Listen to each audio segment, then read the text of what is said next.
Alright, guys, how's it going? DJ Myst. Today we are reviewing Beast, which was released in 2022, last year. And I do apologize, I forgot who directed it and I didn't write it down. But it stars Idris Elba and Charlton Copley. And yeah, let's just dive into it. From the get go, for starters, I'm just gonna go ahead and say I really actually did enjoy this movie, and it was way better than I thought it'd be. The main plot of this is Idris Elba plays a widowed father of two young girls, and he takes them to Africa, where his late wife was from. I don't recall which country in Africa, but they go to her village, and while they're there, an old friend of Idris's character and his wife, an old friend of theirs, he's one of the, I guess he leads a preservation ground. So while they're there, he basically acts as a guide, or not only is he their host, they're staying with him, but he also they basically he basically wants to take the girls and Idris on a safari, and they get to see some they're I wouldn't say that they're tourists, but he really wants to show them what he's all about. So, but yeah, a lot of as you probably guessed from the trailer, a lot of stuff goes wrong. There's a lion that just a rogue lion that just starts attacking them. So that's the plot in a nutshell.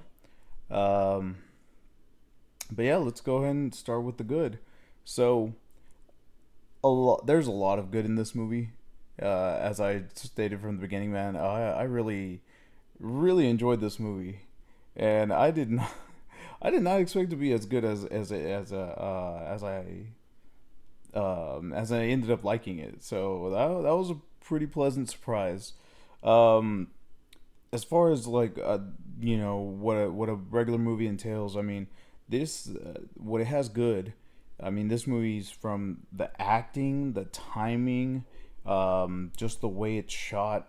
There's so much that's just amazing in this movie, and I think people that are really into filmmaking are going to appreciate a lot of what they see in this. So, let's see here. All right, so sorry, my computer is making weird noises and I'm distracted by it. Hopefully none of that made it into the sound.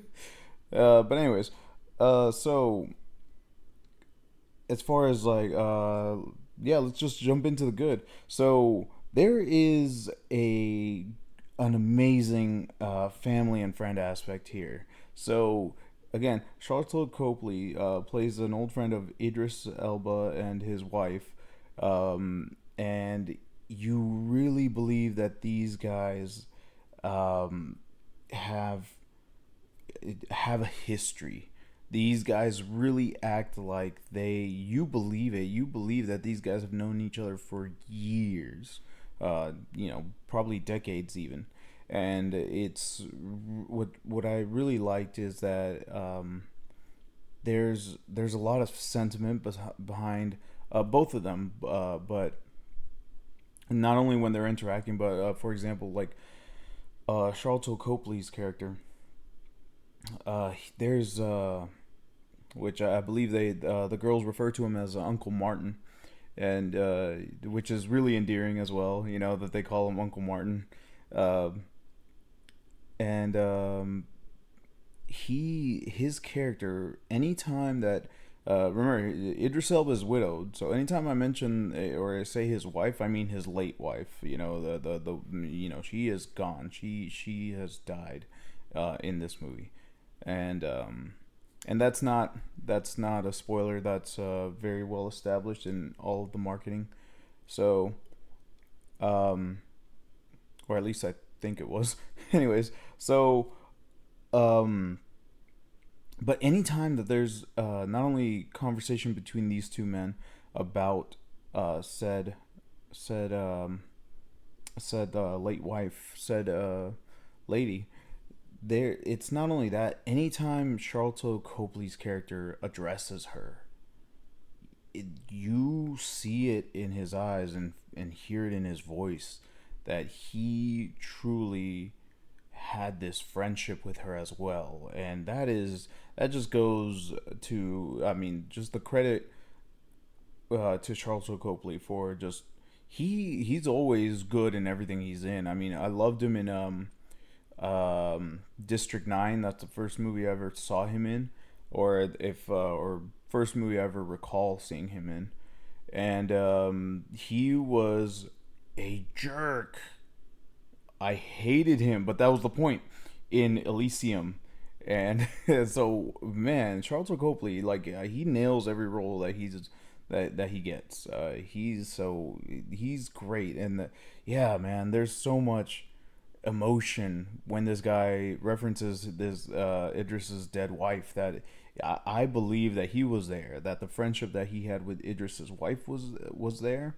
That happened, and then that the friendship that he has with Idris, totally there on screen every time, and you can really tell that he cares for the girls as well. So just really want to give mad props, and just a lot of credit to Charlton Copley for his just in his ability to act.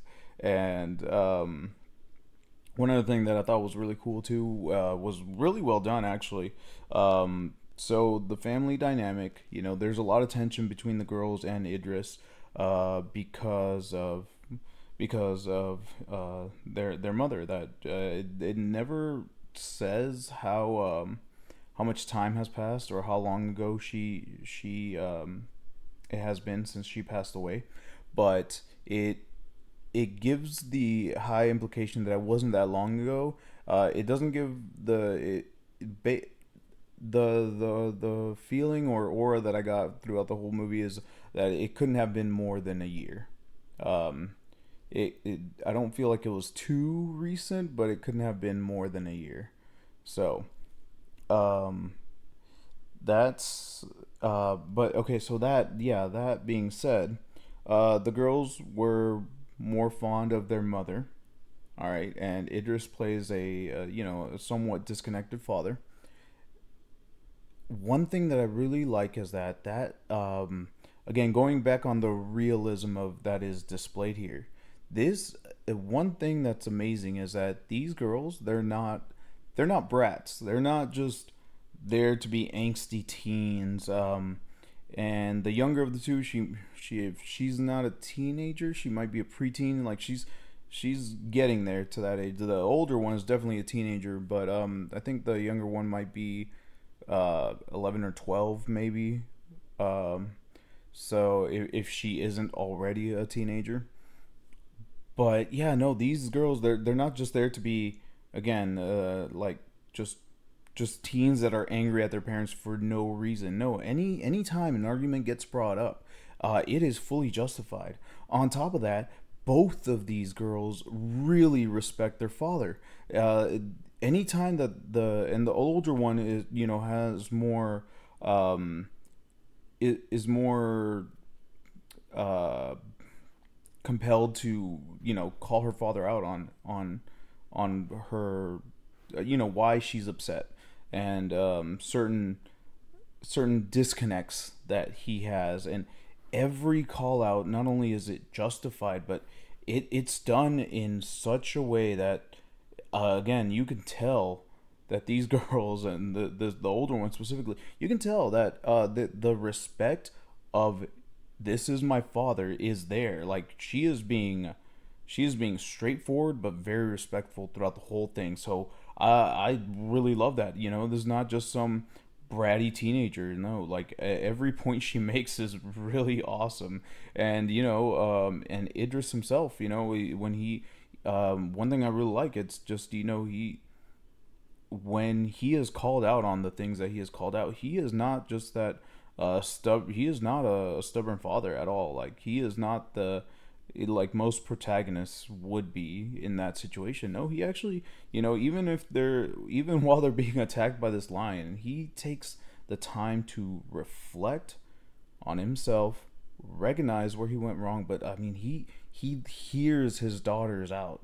It's amazing. So those things like that is there's so again um things like that are in the movie. There's a there's a good amount of very heartfelt moments. There's a bunch of endearing moments that didn't need to be present in this movie whatsoever. Like, I mean, it's a it's Idris Elba and his daughters like running away from a lion. Like, and it's a very contained film.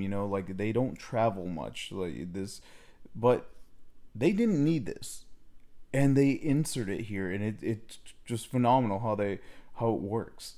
And here's the thing: they never dive too deep into this story. They just mention it here and there, but they never really go too deep. And it doesn't. The story that this movie's trying to tell, it doesn't need all that. But when it does, it's amazing, and I can't praise it for that enough. It's fantastic. I love the family dynamic. I love the friendship dynamic. That was done really well by these guys. So um, all the actors, the girls and Idris and Charlton, mad props to them for selling it on this.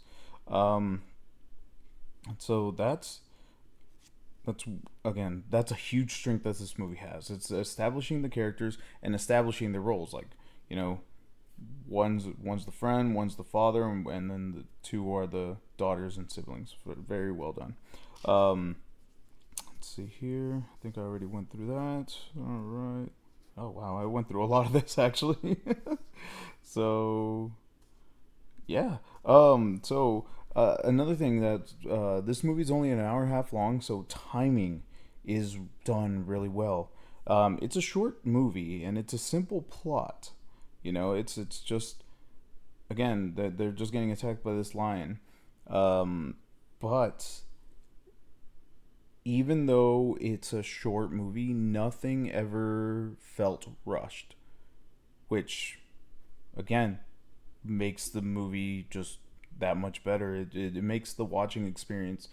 Anytime that you're really watching a movie in real time, and I don't mean in real time as in like the movies, like the movie's actual time is in the film itself is only an hour and a half. No, I mean whenever a movie um just the pacing is done so well that you are following it every step of the way, and nothing feels out of place. Nothing feels rushed. Nothing feels uh, jumpy or blocky, or like they had a misstep here and there and they had to backtrack to kind of, they fumbled it early on. They have to go and make up for it later. No, none of that was here. And the fact that it does it this movie did that. I think that anytime a movie does that, that lets you watch it in real time with it, that's a major accomplishment. So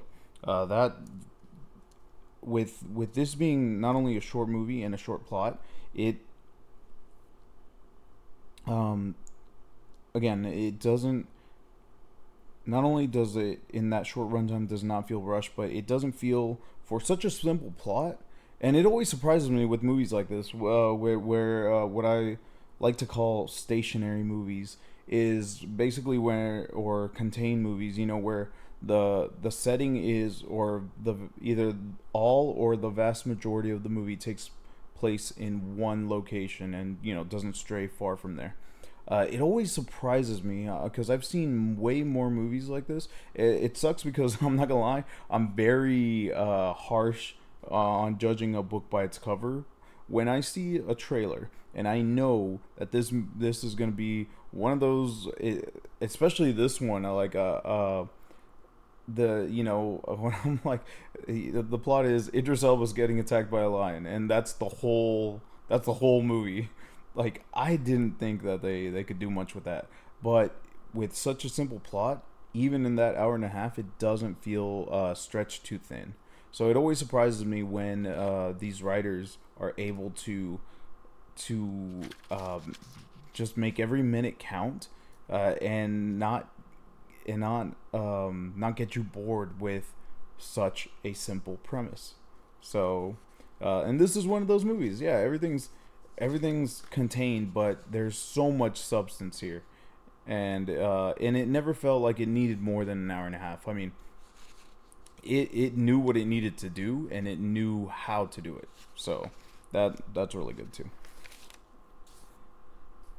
All right, going into more less the entertainment and more the I guess production side of things. So the cinematography here is gorgeous.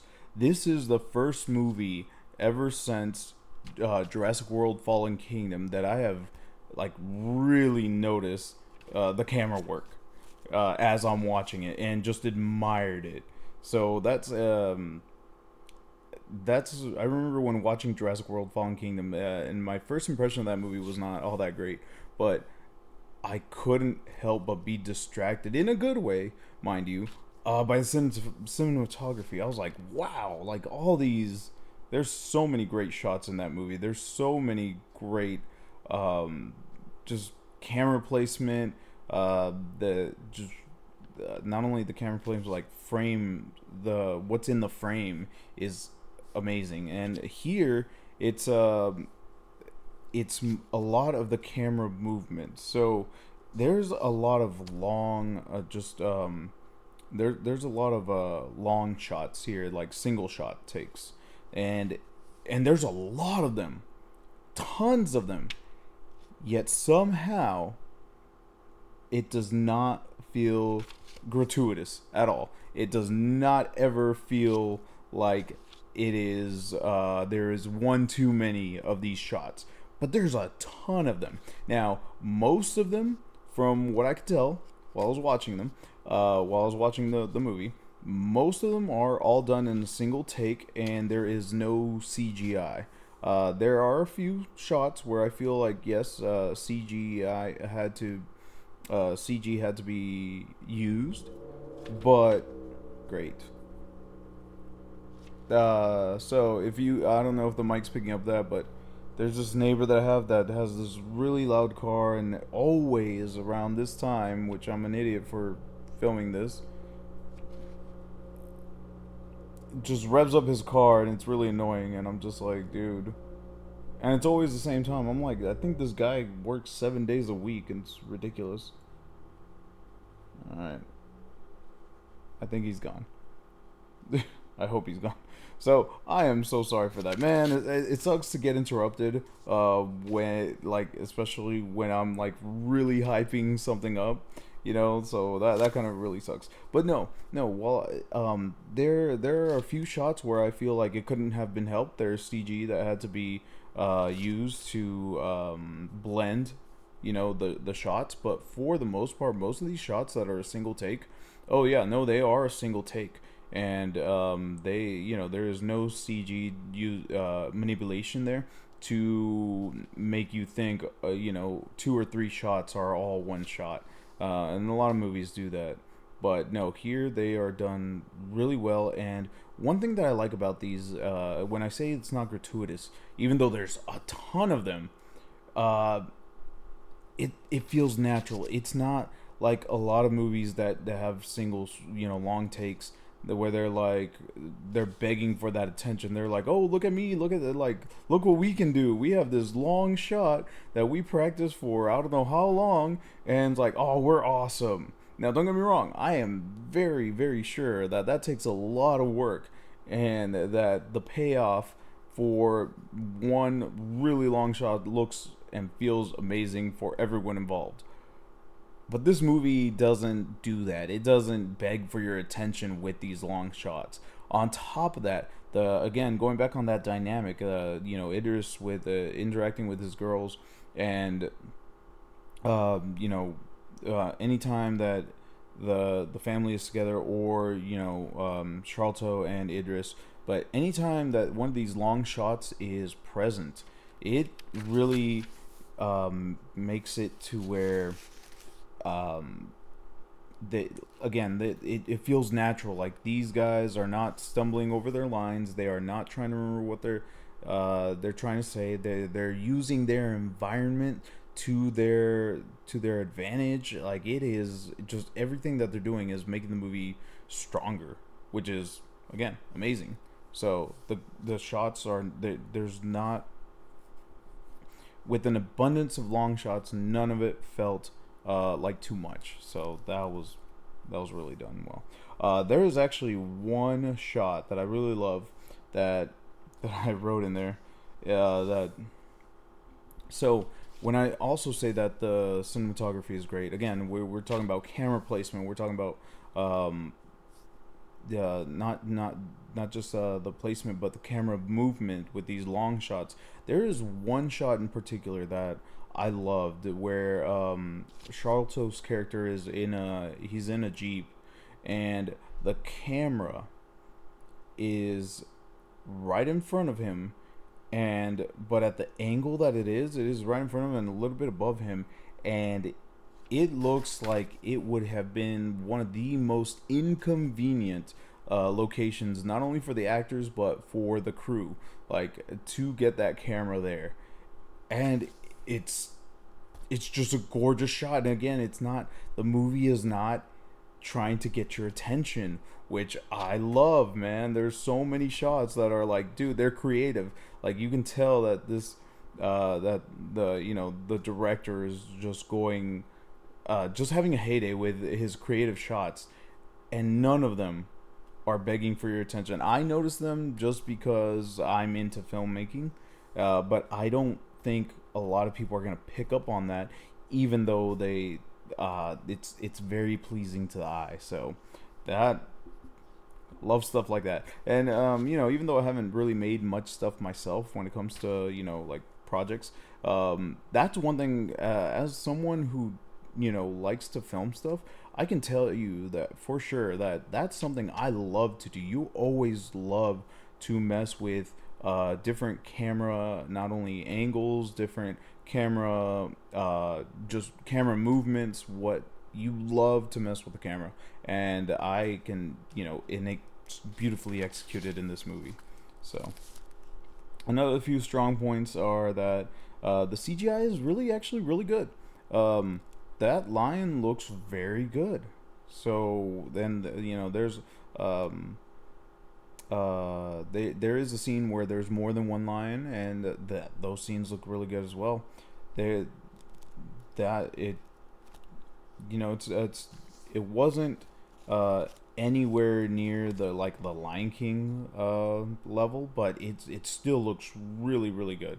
It really sells what it's trying to convey, and it's this this lion that's a monster attacking these guys. So the CGI is very very good. It's not perfect, but it's really really good. A lot better than I thought it would be for a movie that, again, a contained film where they're just being attacked by a lion, especially with I'm not sure how long the special effects took for this movie, but especially in a day and age where a lot of CG is rushed, um, I, I I didn't expect it to come out looking this good. So it's not perfect, but very very well done.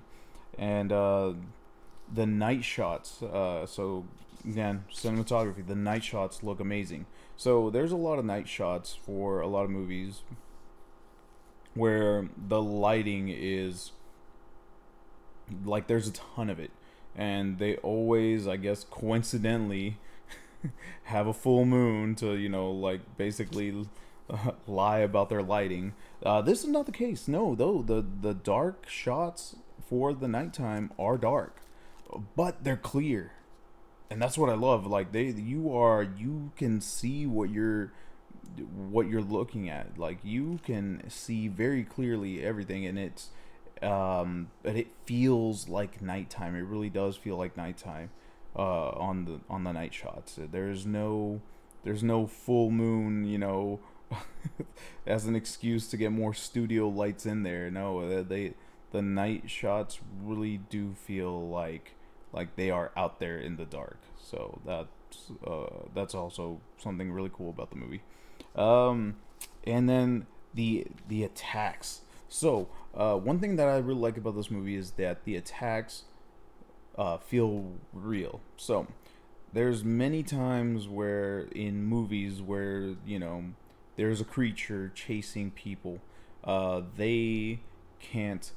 They're really contained. Now, this is the case for the most part in this movie. However, it's and a good amount of the movie that they're stuck in this jeep, and that being said, there's times where the characters, they get out of this vehicle, and it's not, it doesn't feel like one of those convenient for the plot moments.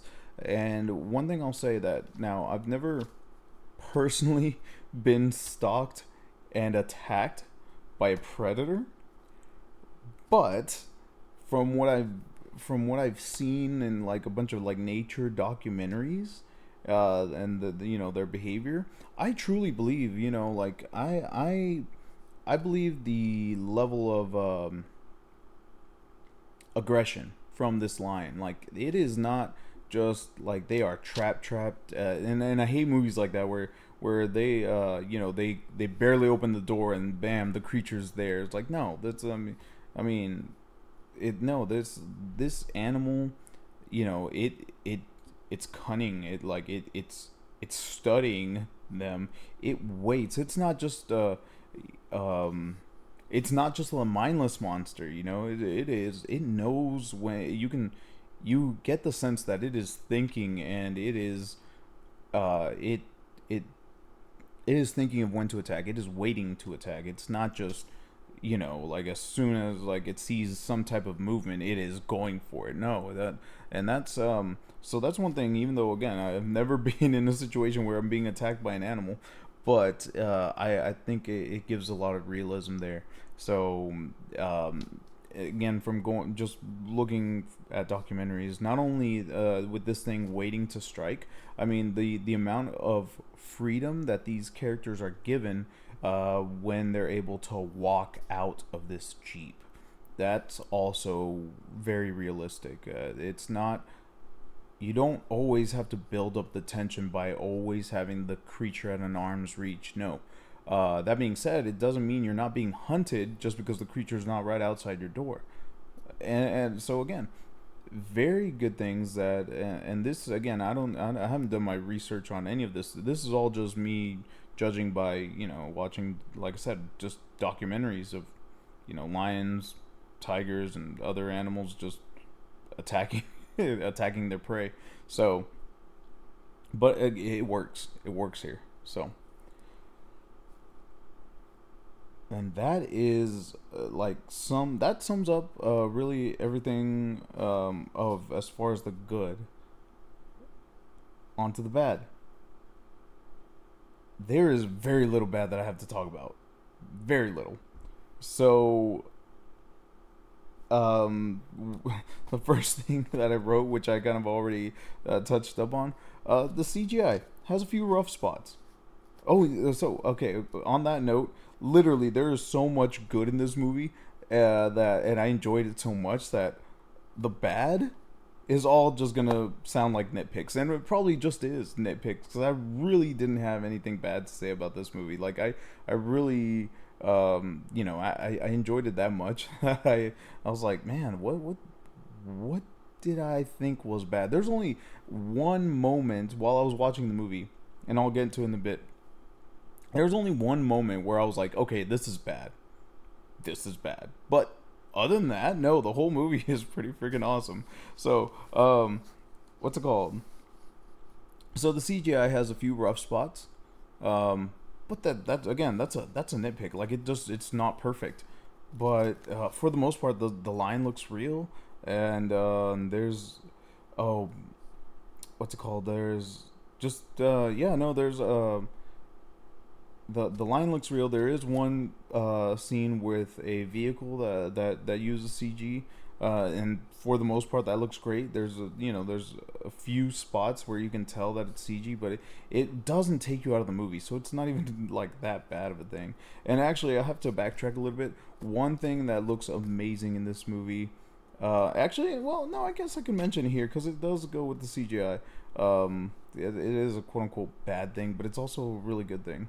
um, there is this there's this towards the end there's this attack on Idris that is brutal and it is amazing, and the only unrealistic part of that scene is, in my opinion, is like how long he lives.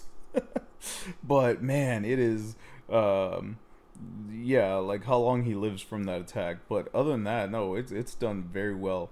Um, and again, going back, those of y'all that have seen this movie, going back to the realism of how animals attack. It's a scene that ends up um,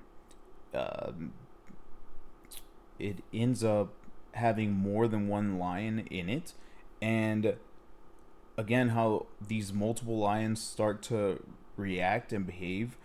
Again, me not being a a zoologist, me not being someone who's out there in the field studying these things, just me just again going from just judging from documentaries. Fantastic! It looks spot on, so I loved it. Yeah, it's very accurate to what I'm used to.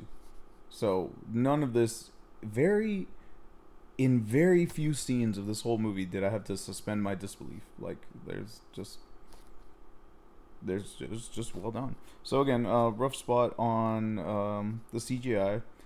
Um, the what's it called? Oh, there is a group of poachers. I have not mentioned this whole review, but there is a story with poachers here that could have been expanded on, but at the same time, kind of like with the dead wife, it didn't really need it. Like it could have expanded it, but what we got and what the movie's trying the story that the movie's trying to tell us, it wasn't really necessary. It would have just been an extra plus, rather just extra brownie points if it did expand on the poacher story. But no, like again, if all the negatives that I have about this movie is like they really are nitpicks. They really feel like nitpicks, and I'm pretty sure they are.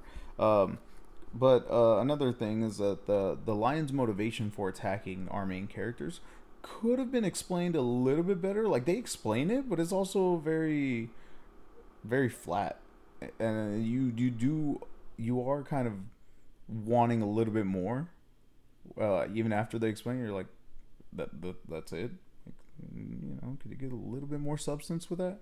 Especially since they could have really taken advantage of that, and again, with they could have really dropped some like some animal knowledge or animal science, even if it's BS. They could have really dropped some there, and made it a little bit more justified. Don't get me wrong, I'm not saying it's not justified. It's just there could have been more motivation for this lion attacking the humans. It's just they could have used a little bit more, again, like scientific or animal biological like explanation. But even then, it's still you still accept it for what it is. You accept what you're getting, and I that's one thing that makes this movie so amazing.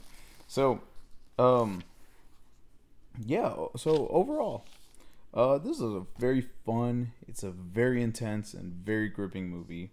Um, actually, so one of the things that, especially once I finished watching it, but even throughout the movie, I really wish I had seen this in the theaters, and that's the thing. So this movie now, even though I mentioned that I was actually very um, with movies like this, especially when when I see the trailers and I'm like, okay, this movie's all gonna take place in one, like in, it's all gonna be taking in one place. I tend to not like movies like that, or I tend to think that I don't like movies like that because honestly, most movies that I have seen that are contained, I actually end up enjoying. I just don't know why I doubt the writers every time. That there's not going to be enough substance there. So even though I mentioned that, this movie I remember clearly actually that I did want to give it a chance. I did. It did catch my attention to where I was like, "Yo, this is kind of cool." This is. I kind of laughed at it because it seemed like an outdated premise, if you will. It just like it's like, for example, like you don't get really any um you don't get much animal monster movies these days. Um, which funny enough, I just thought of like three. Now that I said that, yeah, we've gotten the Meg, which I haven't seen. We've gotten Cocaine Bear, which I have seen, but but there used to be a lot more of those back in the day. So I actually kind of when the trailers for this came out, I actually kind of laughed at it, but I wasn't scoffing at it and looking down on it. I was like, okay, this is. I actually kind of thought I was like, okay, this is cute. This was like a blast from the past. But it actually did catch my attention. Now, the main reason I didn't go watch it is just financial. Like, I was just out of the movies that I did go watch 2022, like that one it just didn't fall into my budget. I'm not, especially these days. It's just not a movie I could just freely throw money at. But I really wish I had given that chance last year. Because it did catch my attention, and I was on the fence, but ultimately decided no. But now that I've seen it, I definitely wish I had seen this in the theater. So I'm about to give it my overall rating, and I just want to what I wrote down, and I'm not sure if this is even going to be a good analogy, but there is I'm giving this movie such praise, right? But it's not a perfect movie.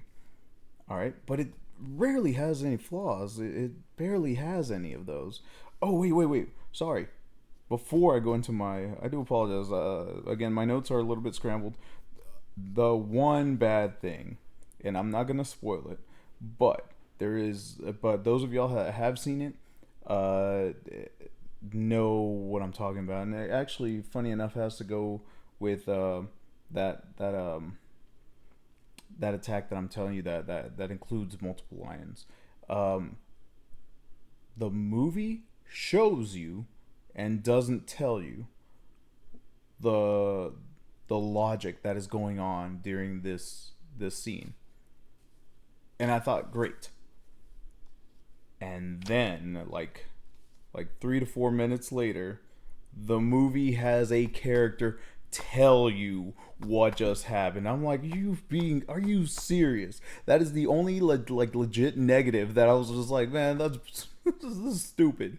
That is the only time that I give this movie like a legit negative point. Other than that, like the rest of the negatives I have, again, they're nitpicks. They're really, I'm just like, yeah, that could have been better, but I like it. Then that's why I never want to drag a movie down over nitpicks. So that's why I've always, with all the negative points that I made, I pretty much gave it a positive on top of that. So, but yeah, no, there's just so those of y'all that have seen it probably know what I'm talking about. I'm not gonna go into it, but yeah, the fact that they had to tell you what they just did a phenomenal job of showing you. I was just like, this is stupid. Like y'all suck for that. For such a good movie. I'm like, this that was like yeah, no, that scene sucked, but or that line just sucked. But otherwise, those were good. So this is the analogy I'm going to use going back on now, so I can give you a overall score. I guess think of this movie as when you hear my my score. or my rating, like a donut or a peanut butter sandwich. And as in, there's really not much wrong with it, but it's not a masterpiece. It's not great. I mean, it's a really good movie. It's really really good. But it's not. It's so a donut like, and I don't know how to make donuts. I definitely have made peanut butter and jelly sandwiches, but a donut, it's fried bread with glaze on top, and that's about it. Whether it's chocolate or maple or whatever flavor, there's not much more you can do with it. And that's this movie. I mean, again, it's a very simple premise, and it's not on top of it being a very simple premise, it's the movie itself is actually really good. But a donut or a peanut butter and jelly sandwich is not like a gourmet meal, and that's kind of what this movie is. So I'm not gonna give this movie a perfect score, because it's not a perfect movie. It doesn't feel like a perfect movie, you know. And that being said, it's still really high up there. So, um, and I don't know if that analogy didn't make sense. If it did, again, there's not much more you can do with a peanut butter and jelly sandwich. There's not much improvement, but it's not like someone's first choice of like, yo, I'm gonna eat me this peanut butter and jelly sandwich. Like I am digging it. No, you probably ate a lot of other things before you chose peanut butter and jelly. So, yeah, this movie gets an 8 out of 10. It is awesome. So if you have the chance to watch it, by all means, watch it. I believe I watched it on Prime Video. So while it's on there, by all means, if you have Prime Video, give it a watch. But yeah, it is awesome. 8 out of 10. So yeah, it definitely falls short of that 10 out of 10. But again, it's one of those odd cases where a movie is really really good. It's just it's just not a masterpiece, and that's why I can't give it a 10. And that's why, and honestly, that's why I can't give it a 9 either. There's not enough substance there for as as good as this movie is, and as much good as it has in it. It is not a revolutionary movie that I'm just like, yo, you need to watch this. This is the most fantastic lion attack movie. No. So I hope that all my opinions correlated with my rating. If not, sorry, but it's still pretty high up there. Again, I just can't justify giving two more levels. As much as I love this movie, I can't. But again, 8 out of 10, awesome. Check it out if you get the chance, by all means. So that's my review of Beast by I was gonna say by Idris Elba. Like I have no idea who. I looked up the director's name and I could not pronounce it, and I didn't write it down and I could not memorize it. So my apologies on that. But no, yeah, Beast, really really good movie. I shouldn't have slept on it when it came out in the theaters, and I highly recommend it. So hope you enjoyed the review. Thank you for sitting through another review, and I hope you like this more. Again, this more podcast slash me ranting review style. So until next time, thank you so much. Like always, this has been DJ Myst. Peace.